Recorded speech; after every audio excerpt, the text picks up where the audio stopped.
Hey guys, it's Dawn and I'm back for another design clip video. I know it's been a while, but today we're going to be looking at our new Holiday Cheer 4x6 inch stamp set along with the matching dies. We're going to be using it to do this fun background pattern using the dies to create masks. For today's card, I'll be working on these 4-bar cards. They're pre-scored cards from Simon Says Stamp. So they are 3.5 inches by 4 7/8 of an inch. And like I said, they are pre-scored and they come in this pack. So you just pull them out and get down to business. I'll be using our Holiday Cheer stamp set along with the matching dies here. And the secret to this technique is in the masking, which we will be using Inkadinkadoo's masking paper for that. And I'll be cutting the dies several times from this paper. You'll want to make sure that the white side is face up because that means the sticky side will be face down.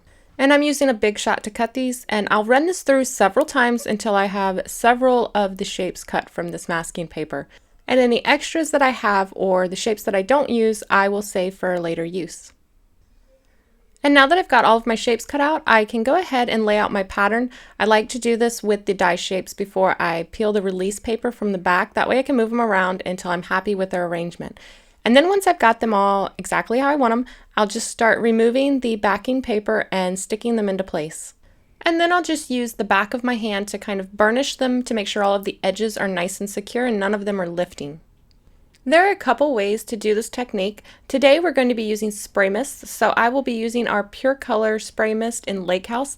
This is actually going to work out really well for this wintry look because the spray mist will look almost like a misting of snow. It reminds me of snow. It's not going to look like snow because it's blue, but it reminds me of a misting of snow, the uneven texture. My favorite way to do this technique is with the Copic airbrush system, but I don't have any extra cans of air right now. I need to get a compressor, but I'm out of air. Now, my card front was lifting up, so what I'm going to do is I'm going to take some repositionable tape and I'm just going to tape the inside closed here. So now it'll lay nice and flat and it won't keep popping up on me. Now I'm just going to spritz the spray mist all over the background, and I'm somewhere between 4 to 6 inches away. And then because you can't have Christmas without a little bit of shimmer and sparkle, I'm going to add some of our clear shimmer spray. Now this has little particles of mica in it that catch the light and shimmer, and because of that you'll want to shake it really good, and if it happens to get clogged you can just clear the nozzle with a baby wipe here and then just continue to spray as usual. I don't want to overdo it, so I'm kind of checking it out from the side here, make sure I've got enough, and then I'll use my heat tool to just set it and speed up drying time.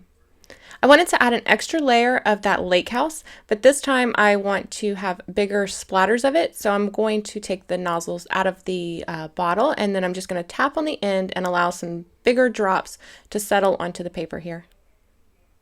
You can go as heavy or as light on this as you want, and if you wanted, you could also use a paintbrush if you wanted really fine drops.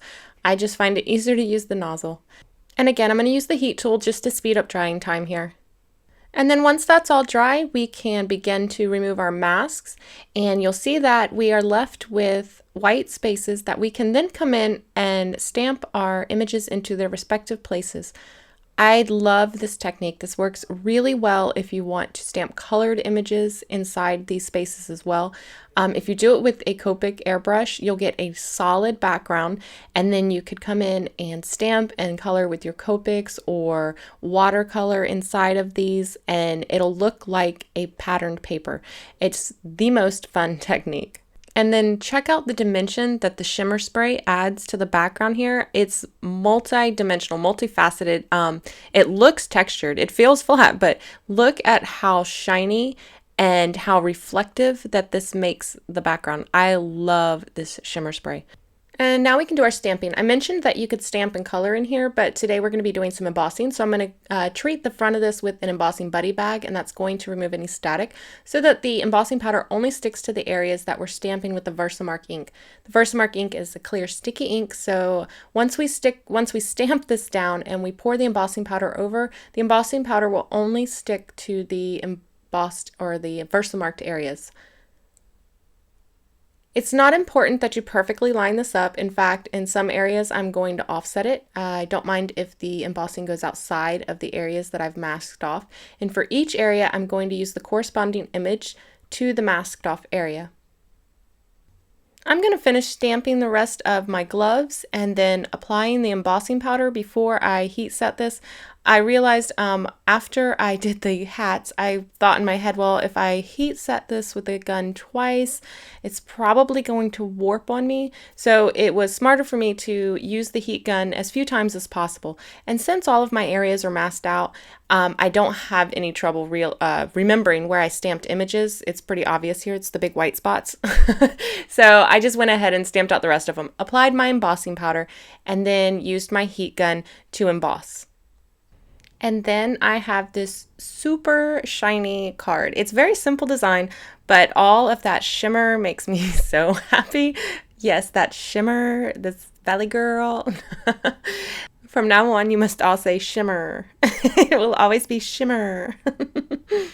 Okay, so moving on to the sentiment. I wanted to keep this very monochromatic, so I'm using a piece of vellum to stamp the sentiment from the same set. And again, I'm going to be using some heat embossing. So I'm treating my vellum with an embossing buddy bag. If you're heat embossing on vellum, it's a must to use some sort of anti-static tool because vellum naturally just has a ton of static and it's virtually impossible to heat emboss on it if you don't treat it first. So now I'm going to stamp that with the Versamark, and then I'm going to add a little bit of that same silver embossing powder and heat emboss it, and then I will layer it over this white piece of cardstock that's cut just a little bit smaller than the vellum piece. And the best adhesive for doing this that I found for vellum is this Tombow Mono vellum adhesive. It is completely clear. It does not show up at all behind your vellum. And by mounting it to this white square, it helps to separate the sentiment from the background and make it stand out. And now it's time to embellish the card. So I'm going to use this dark gray thread, and I'm going to create this little bird's nest of thread beneath the sentiment. So I'll just pull some off of the spool literally and just drop it into a pile. Sometimes I try to be all nice and neat and make a circle out of this or whatever. Today's not one of those days. So I'm just creating a pile underneath, then I'll snip it off, and then I'm going to adhere the sentiment using some 3M foam tape. And that foam tape will hold both the thread and the sentiment in place. So now it's time to put the final touch, which are some pretty pink posh clear sequins. You guys know I love these sequins. I would put them on everything if I could. Before I do that, I want to take off that removable adhesive on the inside, and that just rubs right away. No harm, no foul. And to adhere those sequins, I'm going to be using some multimedia matte adhesive. This is my favorite adhesive for applying sequins, especially for these clear sequins because it dries crystal clear. It dries crystal clear and it dries to a matte finish, so it doesn't have any extra shine. You can't see it. So if it oozes up on top, it's no big deal. And I've saved you guys the torture of watching me arrange these sequins because it takes me forever and a day to decide where to put sequins. So I'll just pick them up using my EK Success tweezers and just drag them through that multi-matte medium and then just lay them back down. And that will pretty much finish up this card. It's such a simple design, but I think the extra shimmer and shine adds a lot more interest and keeps it from being boring. And like I said, this technique also works great by sponging distress ink on the background or by using the Copic airbrush system if you prefer a more solid background. I hope you enjoyed today's card. If you did, don't forget to thumbs up and subscribe if you don't want to miss future videos. You can find all the information in the detail box below, as well as on our blog at stampawaywithme.blogspot.com. You can find the featured Wpus9 products at wpus9.com, and you can connect with us on Facebook, Pinterest, Instagram, Twitter, and now Periscope. But be forewarned, you never know what you're going to get on Periscope. It is Dawn, raw and uncut. So thanks again for joining me, guys, and I will see you next time. Bye.